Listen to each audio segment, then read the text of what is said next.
Mother and child relationships are doomed in my family. We were truly set up for failure.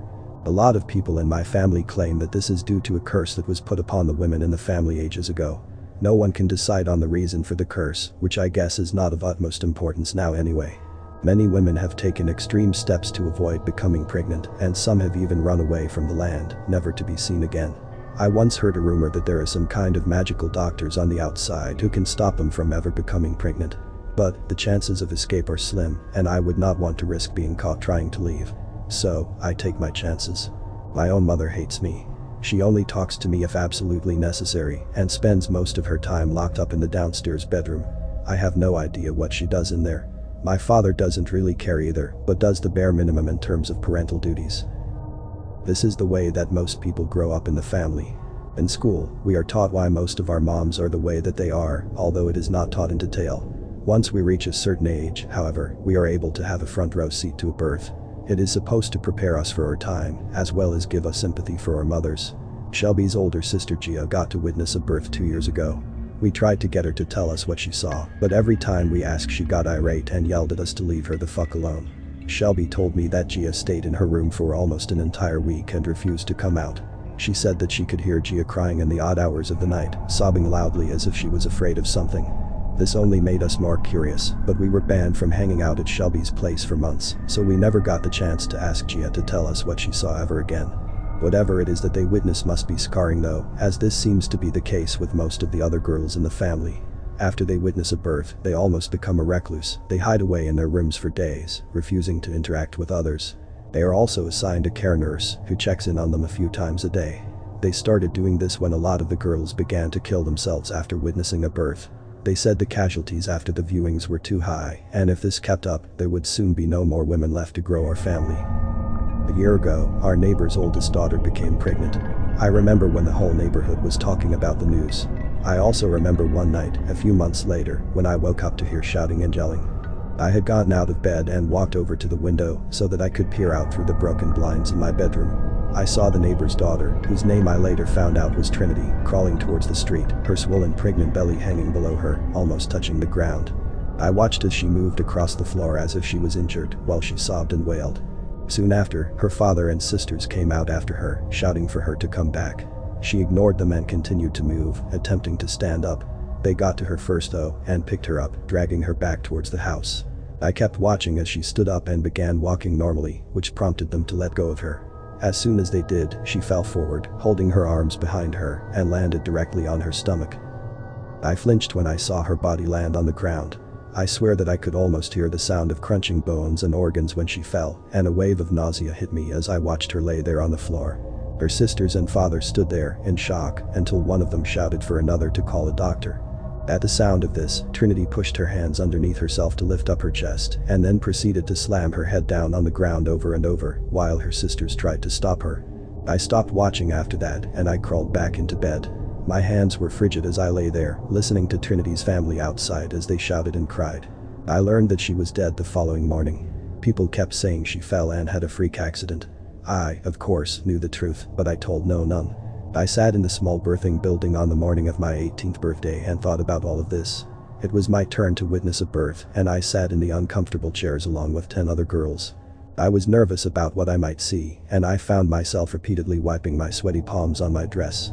It felt like we were in there for hours before we saw someone enter. The pregnant woman came in with chains on her wrists and ankles. We all sat in silence as we listened to the sound of the metal dragging behind her as she calmly walked to the center of the room and stood under the bright lights. A nurse walked in after her and waved at us. "Welcome to your first birthing." She looked around the room and then motioned towards the pregnant woman as a few more nurses came in and began to lock the chains down to some hooks on the floor. "This woman here is going through her 5th birthing. She knows what to expect and has volunteered for this. You might think that she needs help during the process. You might hear her ask for help. I ask that you do not approach her and that you do not get out of your seats. This is for her safety. This is a painful process and a lot can happen, but I need you all to trust that we know what we are doing and that everything will be fine. Understood?" We all nodded and a few girls verbally acknowledged their understanding. "Alright then. You are about to witness the most miraculous part of life." Right on cue, the pregnant woman began to growl. It was a low, animalistic sound. A sound that I had never heard another human make before. We watched as this went on for a few minutes while the nurses circled her, making sure she was okay. After a while she hunched over, her blonde hair falling over her face as she continued to make sounds. She began to convulse a bit, her shoulders moving up and down, slowly at first, but then faster and faster. I started to get nervous, but I couldn't look away. All of a sudden, the woman threw her head back and screamed. It was high-pitched and shrill, and I felt like it was going to burst my eardrums. I winced as she kept screaming. Then, her mouth began to expand. It looked like her jaw was unhinged and her mouth hung open abnormally wide as she kept screaming. A few seconds later, her screams became muffled and she sounded like she was being choked or gagged. That's when I saw it. There was something inside her, and it was clawing its way out. We watched as something could be seen emerging from her throat. It was black and scaly, and it reached a hand out and grabbed onto her shoulder as it pushed its way out of her mouth. Next came the head, which was twisted around at the neck as it pushed out.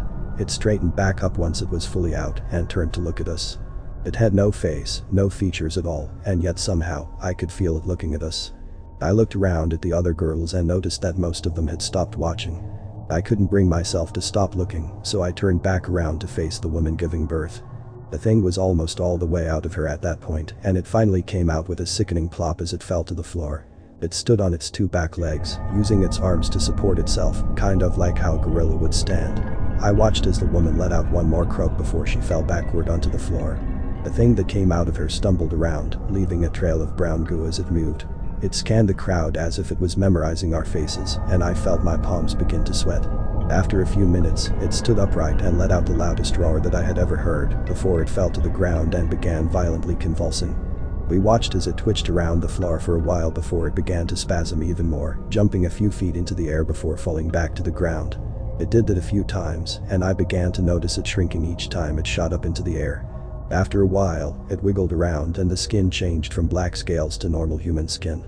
Then, the arms and legs shortened until they were small, and the body and head followed.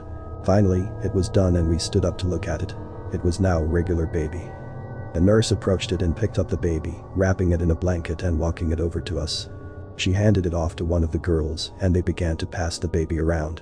When it was my turn, I took the baby from the girl next to me and stared at it. It looked up at me with the darkest eyes I had ever seen. The baby's face was blank, with no emotion.